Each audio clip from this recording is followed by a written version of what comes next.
I was in the same prison camp that John McCain was in. I never lived in a cell with him, but I was close to him. I communicated with him. And I know in running for office, there have been, he was called once a loser for being captured. I guarantee you John McCain was no loser.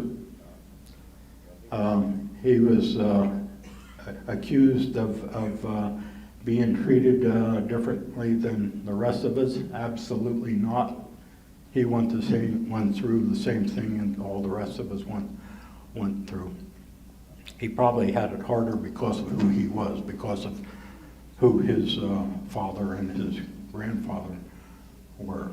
So yeah, just fine and but yeah, fine gentlemen. Yeah, real heroes. Yeah. And an inspiration, especially to young lieutenants like me. Yes, sir, back there. What happened during the siege?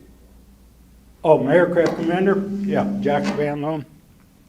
Yeah, he did not get injured like I did, and I mean he got beat up pretty bad during torture, but yeah, he was.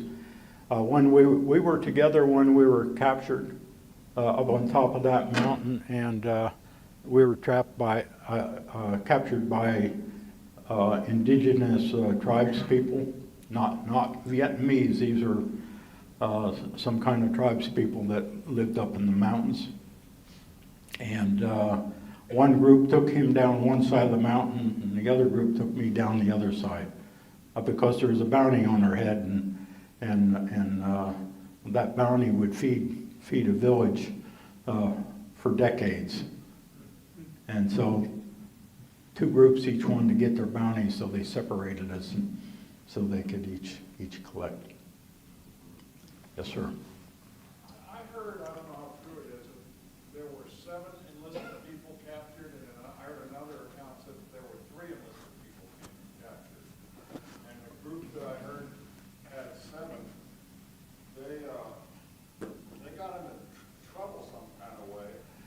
And they were going to court-martial them, but one guy committed suicide, so they decided not to court-martial him. I've never heard that story. That's probably not true. However, let me address the enlisted part of that question, though. We were mostly aircrew members that were being held captive most of the war in North Vietnam. So we were a collection of pilots and navigators and EWOs and radar observers and the like. And since we were aviators, we had at least 2 years of college. 2 years is all the Navy required. Air Force required 4-year degree, and that meant we were officers, the bulk of us, and that meant that not because we were an officer per se or had a college education per se, but that combination meant we were a little older than the average GI when we were captured, and that probably had some effect on our ability to survive the way we did. But there were some enlisted men, and for the bulk of the war, there were only 4 enlisted men in North Vietnam. 3 of those were Air Force pararescue personnel. Okay. The 4th was a Navy seaman named Doug Hegel. And Doug was serving on a destroyer off the coast of North Vietnam. And he went topside one night and for a smoke break, didn't realize that the destroyer was going to start shelling the coast.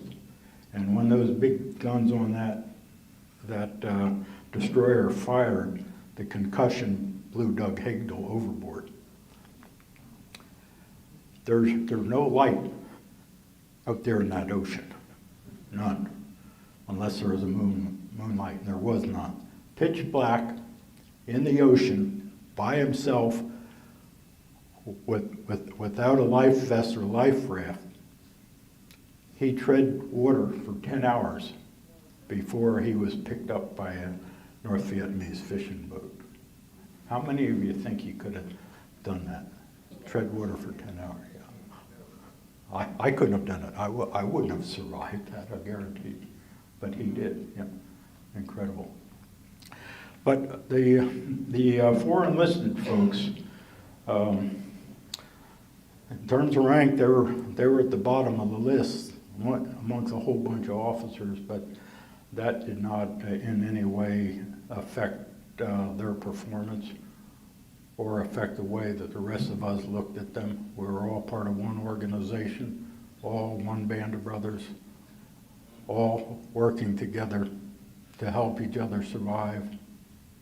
And they were as much a hero as anybody else. They went through what everybody else went through. They endured. They came home. They deserve any accolades they got.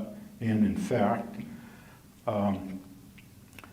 the three Air Force pararescue men were given battlefield commissions by our senior ranking officer in Hanoi at the time.